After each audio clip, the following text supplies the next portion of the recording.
Hello BLED second year. और आज हम जो ड्रामा करेंगे that is sacrifice written by doctor Rabindranath Tagore. और रवीन्द्रनाथ टैगोर ने ये ड्रामा जो है बहुत ही अच्छी एक मैसेज देते हुए लिखा है, जिसके बारे में it is all about the sacrifices which were prevalent in that era just for sake of good health, the sake of good crops, the good harvest, good season, and sacrifice of animals preferably first it was, and ultimately it became the sacrifice of humans. So how it turned into humans, that the story revolves around it. Now we talk about Dr. Rabindranath Tagore. He is a significant figure in the poet era. You know that Nobel Prize winner for Gitanjali, his the worthiest work. Many serials have been created, and screenplays and dramas and everything that have been made, and you can see these serials, watch these serials in the TV, and so many episodes with the full of worthy messages. Now let's move on to more of his poems. You know that Gitanjali was a Nobel Prize winner in 1913, and in his indispensable contribution for the English literature and Bengali literature and social reforms for our Indian society. Now इसमें in this drama there is one queen Gunavati. There is some there is a plot of Pradesh, because in Bengali you call it a Pradesh. So the some area is there where Gunvati is a queen, and she is wondering that she is not getting a child. So what should she do? So यहाँ पे in the Bengal region, that most of the things were prevalent was the sacrifice of animals, and most preferably it was of a goat. So goat sacrifice to the goddess Kali was very famous. Now ये reflect करता है the practice of animal, and ultimately जब कोई काम ना बन रहा हो, और व्हेन अल्टीमेट हमें सेक्रीफाइस चाहिए हो और देवी को खुश करना हो, तो human sacrifice for the desires, as I said.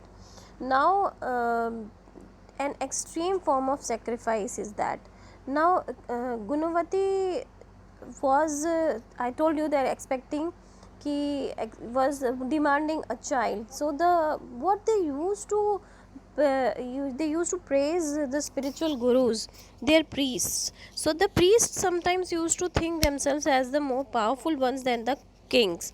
So here also gradually this will also be done. सो रघुपति जो है एक टेम्पल में प्रीस्ट है, और वो ये चाहते हैं कि वो किंग से भी सुपीरियर अथॉरिटी बन के रहें, और उस चीज़ को मेंटेन करके रहना चाहते हैं. तो क्या होता है कि रघुपति क्वीन से कहते हैं कि एक आप गोट लाइए. तो वो एक बच्ची होती है बेगप, वह गर्ल, उस बच्ची का से कहते हैं कि आप उससे गोट खरीद लेती है. But that girl is not ready. चलो वो is ready to sell, but ultimately जब बलिदान देने की बारी आती है सेक्रीफाइस की, तो द गर्ल स्टार्ट्स क्राइंग. तो वो बच्ची रोने लगती है, और उसके रोने से फिर रानी भी द्रवित हो जाती है. वो पूछती है क्या हो गया तुम्हें, सब लोग पूछते हैं. तो वो कहती है इसे तो मैंने अपने बच्चे की तरह बड़ा किया है, अब मैं इस गोट को कैसे मरते हुए देख सकती हूँ. तो राजा जो है उस चीज़ को क्षमा कर देता है, क्षमादान दे देता है, और उस बच्ची के साथ उस गोट को वापस भेज देता है. और राजा जो है किसी भी तरीके का बलिदान जो है, सेक्रीफाइस जो है, वो उस पर रोक लगा देता है. तो इस ऑर्डर से लेकिन रघुपति जो है वो खुश नहीं होता है. तो कि इससे आगे फिर जब कहानी बढ़ती है कि किसका ब्लड चाहिए है, तो किसी न किसी का खून तो देवी को चढ़ाना है. तो जो रघुपति जो प्रीस्ट होता है वो ये चाहता है कि जो नक्षत्र है, जो प्रिंस है, वो राजा का ही खून चढ़ा दें.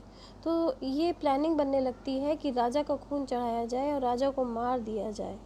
तो फिर थोड़े दिन बाद जो रानी होती है वो इस चीज़ को नहीं मानती है और इस बारे में कहती है कि एक छोटा सा जो बच्चा है उसको वो बलिदान दे सकती है, लेकिन इसमें सहमति दो लोगों की नहीं होती है, वो है रघुपति। तो रघुपति इसमें बिल्कुल भी एग्री नहीं करता है। फिर राजा जो है ये चाहता है कि जो उसके प्यारे जो मंत्री लोग हैं या जो जिनको वो बहुत मानता है अपने राज दरबार में, जयसिंह जो है, जयसिंह को क्योंकि पुजारी ने ही पाल पोस के बड़ा किया था और वो राज दरबार में भी जाता था, राज दरबारी भी था, राजा का सेवक भी था, तो क्षत्रिय भी था। तो इससे जयसिंह से राजा कहता है कि तुम अपनी हथियार लेके जाओ और ऐसा कुछ करो कि बलिदान की जो है वो भी हो जाए लेकिन और खून भी ना बहे। तो लेकिन जयसिंह जो है वो अपने हथियार राजा के सामने डाल देता है कि मैं इस तरीके के आडंबरों से घिरा पड़ा हूँ और मैं ज़रूर ये काम करने के फेवर में हूँ, मैं आपकी राजाज्ञा नहीं मान सकता, मैंने अपने हथियार आपके सामने डाल दिए हैं, like I have surrendered my weapons to you। तो what happens later that Raghupati जो है वो नहीं मानता, वो उसको, लेकिन वो उसके मन की जो विचारधारा है वो यही सबसे कहता है कि उसे ब्लड चाहिए, यानी देवी को ब्लड चाहिए और वो भी राजसी ब्लड चाहिए। तो अल्टीमेटली जो जयसिंह होता है वो जयसिंह जो होता है वो अपनी खुद की हत्या करके खुद का खून चढ़ा देता है देवी पर। तो इस बात से रघुपति बहुत दुखी होता है क्योंकि उसने रघुपति ने ही जयसिंह को पाल पोस के बड़ा किया था। Jaisingh was brought up by the priest Raghupati was very sad and ultimately what happens कि Raghupati tries to convince the goddess Kali to return back Jaisingh to alive, but Jaisingh is dead। So nothing happens, and what happens that Raghupati throws out the goddess Kali's statue and says that dumb and deaf and blind god, so I will not throws away, and he says I will not praise the soul। So ultimately the king and the queen declares that the god and goddesses all resides in the woman's heart, everybody's heart and the soul। So this is the essence of this drama, that the god is present in the soul of an individual। So here I have brought this in the red color mark. This is the introduction and this is the whole summary of this drama. You can note it down well, and I think you have understood the whole concept। This is the all about Raghupati, minister, the king and the queen, right? Jaisingh is the ultimate one who has sacrificed himself for the sake of king। Okay, so king is good enough and he swears that he will be a kingly power। ठीक है, तो ultimately इसमें आपको जो चरित्र चित्रण करना है वो केवल रघुपति का ही मेन आ सकता है और किसी का नहीं। जयसिंह तो एक सेक्रीफाइस्ड मैन था, ही सेक्रीफाइस्ड हिमसेल्फ, सो उसकी कोई ऐसा वो नहीं है कि आएगा, रघुपति आ सकता है। और वैसे इसका कोई कैरेक्टर स्केच कभी आया नहीं है, आपको केवल ड्रामा की समरी इस तरीके क्वेश्चन आ सकते हैं। इसमें से 2 क्वेश्चन आ सकता है नंबर का, लॉन्ग क्वेश्चन आता है तो उसे आप प्रैक्टिस कर लीजिएगा, ठीक है। So if we go about the author, here I have given you about the Rabindranath Tagore's full life, how he in 1913 he received Nobel Prize and he went to king knighthood भी मिला था उन्हें, ठीक है। उन्होंने जो है बहुत सारे काम किए, ultimately he died in 1941 at the age of 80। तो फिर ये सब जो है आप नोट डाउन कर लीजिएगा, एक बार रविन्द्रनाथ टैगोर के बारे में भी ज़रूर लिख लीजिएगा, ये उनकी बायोग्राफी, और इसके बाद अपने नोट्स रखिएगा and practice it during the exams.